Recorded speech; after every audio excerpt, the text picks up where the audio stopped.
Huy, kayo mga anti-Duterte na salot sa lipunan. Kita nyo kung nasan tayo ngayon? Nasa Little India tayo, sa Singapore. Yan, may kita nyo, napakarami mga sanlaan dito. 0.7 interest lang per month. Hindi katulad dyan sa Pilipinas na napakasugapa at sakim na mga sanlaan. Dahil sinasamantala kayo. Balita ko pa naman, ito daw mga loyalista at mga supporters ng administrasyong bulok na ito, mahilig daw mangutang. At yan nga, baon sa utang daw yung mga yan. Kaya nga ito, ikukumpara natin, dahil dyan nga sa Pilipinas, sinasamantala ng mga sanlaan na yan, mga negosyong yan, ang pagiging hindi mulat ng mga Pilipino. Kita nyo dito sa Singapore, dito meron ng limit ng interest kada buwan. Maximum na 1% sa unang buwan at 1.5% sa mga susunod na buwan. Hanggang dun lang, hindi na pwedeng lumagpas dun. Pero dyan sa Pilipinas, 3%, 4%, minsan 10% to 15% pa. Ganyang kaliit ang tingin sa inyong mga Pilipino. Dahil kayo, hinahayaan nyo lang natanggapin nyo na hanggang dyan na lang kayo sa Pilipinas. Ayaw nyo talaga magkaroon ng pag-asa na medyo mag-level up naman ang tingin sa atin, ang standard sa ating mga Pinoy. Kaya tinan nyo naman ang administrasyon dito sa Singapore. May concern sila sa bayan. Binibigyan nila talaga ng proteksyon. Hindi katulad dyan sa Pilipinas, mabalik. Talagang parang baliwala lang kayo. Kita nyo, bahala kayo magkautang-utang, bahalang marimata ang mga alahas nyo. As long as yung mga politikong yan, nakaupo at naghahari-harian. At sila, kita nyo, nag-enjoy lang sila sa mga perang nakickback dyan sa flood control na yan.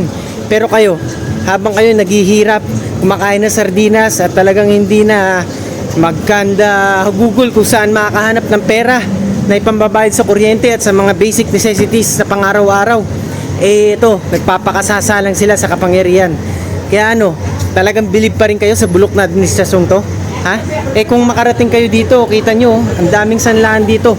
Halos pamigay na lang nila ang interest rate kada buwan. Dahil ganyan ang gobyerno dito sa Singapore. Meron silang concern nga sa taong bayan.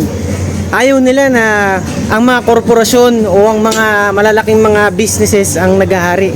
Hindi sila oligarkiya dito, hindi sila pro-oligarch dito. Kaya siyempre, yung mga taong bayan talaga, kita nyo, nagsasucceed sila. Hindi baon sa utang. At siyempre, napagkakasya nila ang kanilang mga income kada buwan para may pambili ng mga sapat na pagkain, pambayad sa kuryente. Kahit ang inflation rate nga dito, napakababa. Hindi tulad dyan sa Pilipinas, napakataas ng inflation rate. Pangalawa na tayo, katabi na natin dyan ang Myanmar. Kaya ganun, number 1 ang Myanmar dahil may civil war. Kaya talagang given na mataas ang inflation rate nila. Pero tayo, Pilipinas, napakarami natin resources, tas pangalawa tayo sa pinakamataas na inflation rate. Kabahan naman kayo mga Kanoypi. Tumindig naman ang balahibo nyo. Manindigan naman kayo para sa katotohanan at labanan ng mga magnanakaw at korap sa gobyerno natin sa paraan ng hindi pagiging tahimik. At tayo dapat magsalita upang mapanagot yan, yung mga sangkot sa flood control na yan.